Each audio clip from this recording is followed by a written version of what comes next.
सिंध या पख्तूनख्वा की हो सकती है, उससे ये एडवांटेज लेते हैं। मैंने आपको बताया है कि 40 के 35 स्क्वायर किलोमीटर के ऊपर एक बलोचिस्तान का शहरी, बलोच नहीं, उसमें और भी शहरी, जिस तरह मैंने आपको परसेंटेज बता दी है। अब जनाबे स्पीकर, ये इनके पास जो असला है, मैं आपको उसका भी बताता हूं। 20 लाख रुपए की तो सिर्फ राइफल है, हमारे पास नहीं है वो राइफल। उसके ऊपर जो लेजर, जो हीट, बॉडी की हीट से डिटेक्ट होकर फायर होता है, वो $4,000-5,000 का वो है। टोटल जो गियर है इनके पास जो है, इट्स क्लोज टू $20,000। वो कहां से आ रहा है? कौन उसकी अदायगी कर रहा है? कोई बताए इस बात को, कौन उसकी अदायगी कर रहा है? कौन इन्वेस्टमेंट कर रहा है असले के अंदर? अमेरिकन असला है, वो इस भाव पे मेरे दोस्त जो who are exposed to or who have knowledge of this trade, वो इस चीज को एंडोर्स करेंगे। तीन आइटम हैं जो है, एक नाइट विजन गॉगल, उनकी राइफल, और एक और आइटम है, मेरे पास तो असले का लाइसेंस भी नहीं है, इसलिए मुझे मेरा जो है वो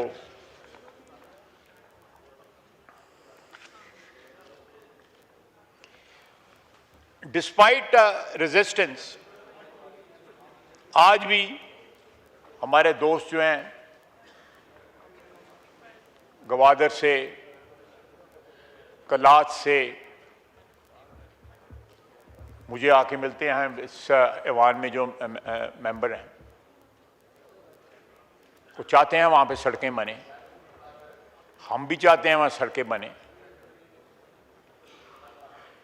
जहाँ सड़कें बनी हुई हैं उन पे जो बसें चलती हैं, वहाँ से उतार के आईडी कार्ड देख के कि ये किस सूबे से ताल्लुक़ रखता है, उसको कत्ल कर दिया जाता है। एक नहीं, दो नहीं, हजारों जो है मुसाफिर जो है, जो ज़ियारतों के लिए ईरान जा रहे होते हैं, कहीं और जा रहे होते हैं, उनको आईडी कार्ड देख के कि ये पंजाबी हैं, उनको मारा गया।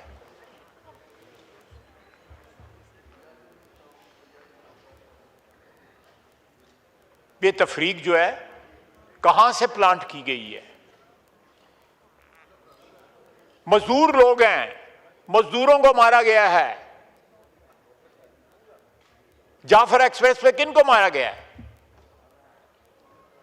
वो कोई अमीर लोग थे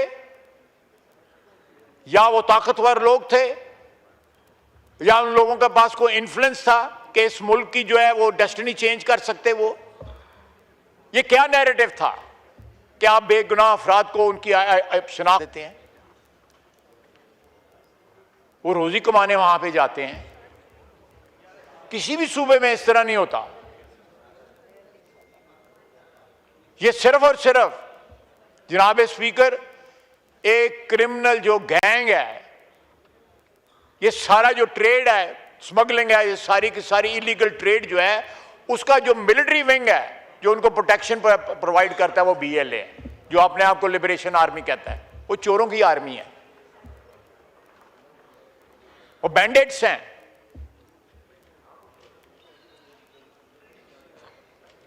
जनाब स्पीकर,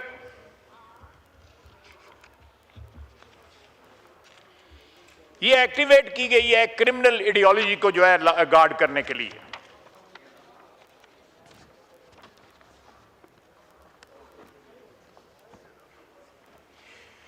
जनाब स्पीकर, ये फसादुल अर्द में, और हमारा मजहब कहता है कि जो फसादुल अर्द में जो लोग शामिल हों या जो परपेचुएट करें या परपेट्रेटर्स हों इसके, उनसे कोई नेगोशिएट नहीं किया जा सकता।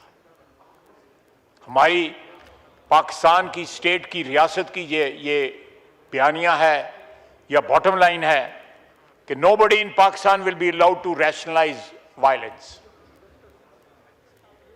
ये आप तशद्दुद को जब रैशनलाइज करने की कोशिश करते हैं, उसको लिबास बनाते हैं कि ये कोई फ्रीडम मूवमेंट है या ये हकूक की जंग है।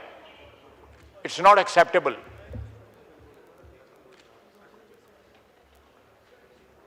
Because it's not true. ये एक कवर है क्रिमिनल जो है एक्टिविटीज को जो है लेजिटिमाइज करने का। एक पूरी जनरेशन को जो है वो जहर फैला रहे हैं। लेकिन अल्हम्दुलिल्लाह आज भी सारे बलूचिस्तान में कोई ऐसा इलाका नहीं है जहां पे उनकी रेट हो। जिस तरह कहते हैं ना कि वो कि एक रेट कायम ते कम, जो भी डिस्ट्रक्शन करते हैं, खून खराबा करते हैं, उसके बाद वो निकल जाते हैं।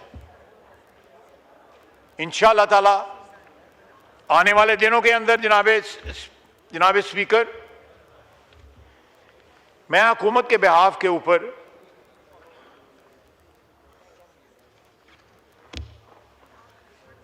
ये यकीन दिलाना चाहता हूं कि इन लोगों से कोई नेगोशिएशंस नहीं होंगी।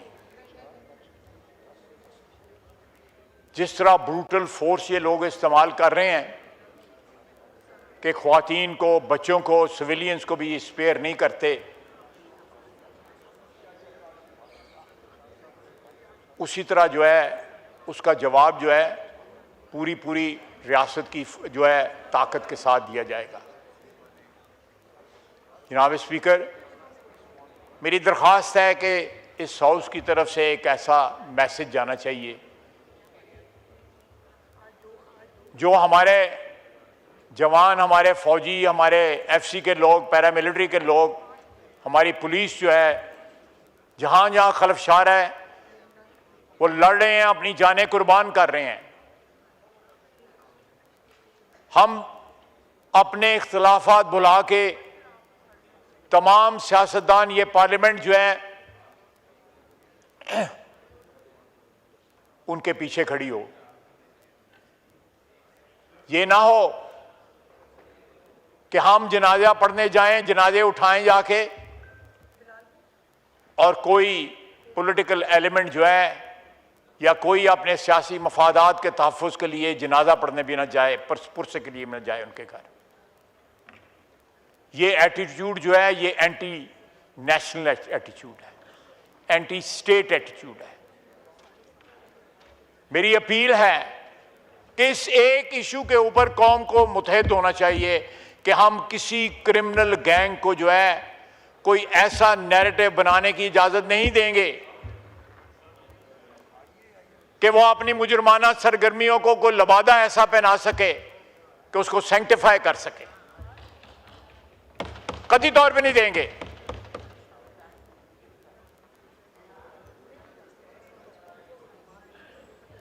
मैं, आपने भी और मैंने भी, राना साहब बैठे हुए हैं, इन्होंने भी, हमने एक अरसा गुजारा है इस पार्लियामेंट में। मेरी दरख्वास्त है विद ऑल ड्यू रिस्पेक्ट, इस इंस्टीट्यूशन ने हमें बड़ी इज्जत दी हुई है, इस इदारे ने हमारा कद काठ बढ़ाया हुआ है। इस इदारे के जो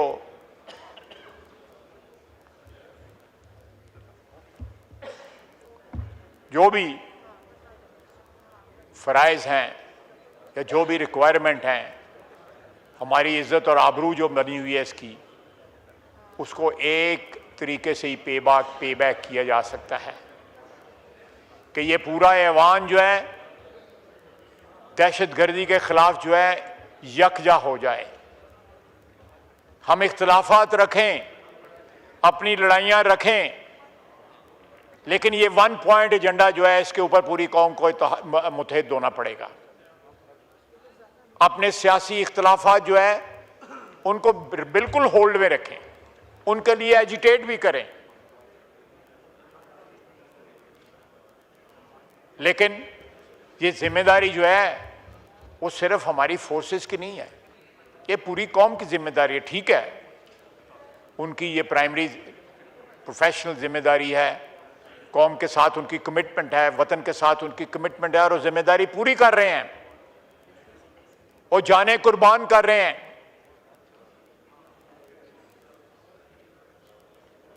मैंने एक जवान ऑफिसर का जनाजा पढ़ा, 1 महीना पहले उसकी शादी हुई थी। वज़ीर आज़म साहब भी वहाँ थे, मिलिट्री की, हमारी आर्मी की लीडरशिप भी वहाँ पे थी। उसकी वालदा ने कहा कि 1 महीना पहले इसकी शादी हुई है, 4 दिन के बाद इसने अपनी ड्यूटी पे जाना था, तो इसने मुझे कहा कि माँ दुआ करना कि मैं शहीद हो जाऊँ। तो माँ ने कहा कि माएँ कभी ये दुआएं नहीं करती कि बेटे की जान चली जाए, और वो शहीद हो गया।